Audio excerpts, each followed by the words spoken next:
एक ऋषि थे, बड़े विद्वान थे, त्रिकाल संध्या करने वाले, अग्निहोत्र का पालन करने वाले, जितने नियम होते हैं वो सारे नियम का पालन करने वाले गृहस्थ संत थे। बहुत दिन के बाद उनके यहाँ एक पुत्र उत्पन्न हुआ। संजोग से वो पुत्र कुपुत्र निकल गया। ये सबकी समस्या है। जो बड़े भाग्यशाली हैं, जिन पर मेरी माता रानी की अपार कृपा है, उन्हीं के यहाँ सुपुत्र होते हैं। बाकी कुपुत्रों की संख्या कुछ ज्यादा दिखाई पड़ती है। लक्ष्मी नया याचक दुख हारिणी, विद्या न साप्याचित भक्ति कारिणी,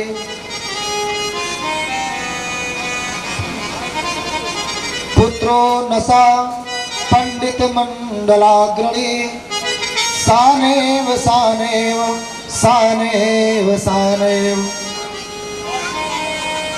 धन वो धन नहीं है जिस धन के द्वारा मांगने वाला व्यक्ति संतुष्ट ना हो जाए। मांगने वाला जिसे संतुष्ट ना होता हो वो धन धन नहीं है। उसी प्रकार से वह विद्या भी विद्या नहीं है जो भगवती के चरणों में भक्ति न प्रदान करती हो। केवल विद्या प्राप्त करके नौकरी प्राप्त कर लेना ये लक्ष्य नहीं है। लक्ष्य तो उस परमात्मा, उस परमेश्वरी भगवती मणिद्वीपाधिवासिनी भुवनेश्वरी की प्राप्ति है। तो जो विद्या भगवती की प्राप्ति न करा दे वो विद्या विद्या नहीं है। पुत्र नसा पंडित मंडलाग्रणी, वह पुत्र पुत्र नहीं है जो विद्वानों की सभा में आगे न बैठता हो, अर्थात विद्वानों में जो नंबर 1 पर न हो। अब विद्वान का मतलब हुआ कि अपने क्षेत्र में अगर इंजीनियरिंग उसको आती है तो इंजीनियरों के वो बीच में, डॉक्टर है तो डॉक्टरों के बीच में, संस्कृत का विद्वान है तो संस्कृत विद्वानों के क्षेत्र में आगे रहे। अर्थात जिस विद्या को उसने प्राप्त किया है उसके द्वारा वो अगर सभा में आगे नहीं रहता है तो वो पुत्र भी पुत्र नहीं है। और अगर कुपुत्र निकल गया तब तो मानो कष्ट ही कष्ट है।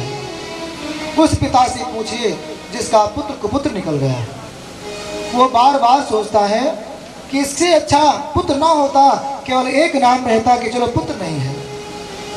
लेकिन अगर पुत्र कुपुत्र निकल जाता है तो बड़ा कष्ट देता है। एकेनापि सुपुत्रेण सिंही सुपति निर्भयम्, सहैव दशभिः पुत्रैः भारम बहति रासभी। सिंघनी को देखिए, एक पुत्र है, आराम से सहन करती है। गधी है, 10 पुत्र हैं, उनको साथ में लिए भार ढो रही है। ऐसा पुत्र अगर उत्पन्न नहीं हुआ कि जो अपने माता पिता को विश्राम न दिला सके तो वो पुत्र पुत्र नहीं है। वर में को गुणी पुत्रो न च पुत्रो सतैरपि, एकश्चंद्रो तमो हन्ते न च तारका गणे। जैसे आकाश में चंद्रमा जब निकलता है, एक चंद्रमा अकेले उत्पन्न होता है और सारा अंधकार बदल करके चांदनी रात बना देता है। चंद्रमा के न रहने पर वो कितने भी लाखों नक्षत्र निकले रहते हैं लेकिन अंधेरा जरा भी कम नहीं होता है। उसी प्रकार 100 पुत्र हो जाए कौरवों की तरह कोई लाभ नहीं है। एक पुत्र हो जाए और सारे कुल को चमका देता है। जैसे जंगल में एक चंदन का वृक्ष लगा हो, सारे जंगल को महकाता है, उसी प्रकार से एक सुपुत्र सारे कुल खानदान को महकाता है। जहाँ जहाँ मंच पर जाएगा पुरस्कार पाएगा, वहाँ वहाँ नाम आएगा फला पुत्र, फला का पुत्र। तो वो खानदान बड़ा प्रसन्न रहता है और उसके पुरखे जो परलोक जा चुके हैं वो भी सुख पाते हैं। बताएं कैसे? आप व्यवहारिक रूप में सोचिए कि जैसे मान लीजिए आपके कुल खानदान में कोई डीएम बन गया या मंत्री बन गया, कोई बड़ा विद्वान बन गया जिसकी पकड़ बहुत दूर तक पहुँच। आप साधारण व्यक्ति हैं, कहीं गए रास्ते में कोई समस्या आई पुलिस के द्वारा या कहीं भी कोई व्यक्ति आपका अपमान करता है, लेकिन जैसे वो जान पाता है कि अरे भैया फला व्यक्ति तो इनके घर के हैं, इनके पिताजी डीएम थे या इनके घर का कोई ऐसा व्यक्ति है जो प्रतिष्ठित था, तो उसके नाम पर तुरंत आपको वरीयता मिल जाती है।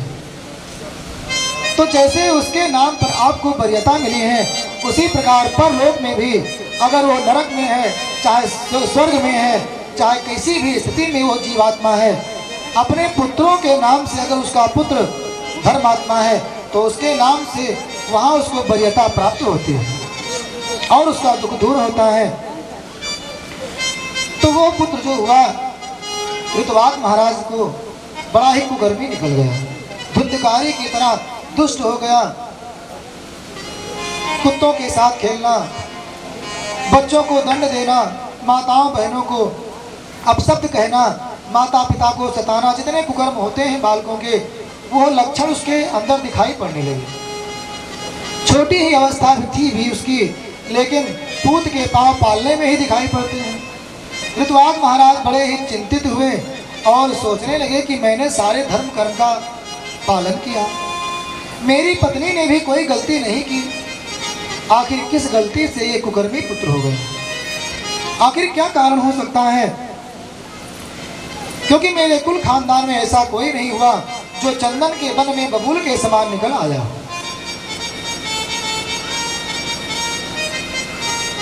ऋतुवाद महाराज गर्ग मुनि के पास पहुंचे, जो ज्योतिष विद्या के अधिष्ठाता है। उनको उस बच्चे की जन्म कुंडली दिखाई। गर्ग महाराज ने कहा कि देखो महाराज ऋतुवाद जी, इसमें ना तो आपका दोष है और ना ही आपकी भार्या का दोष है।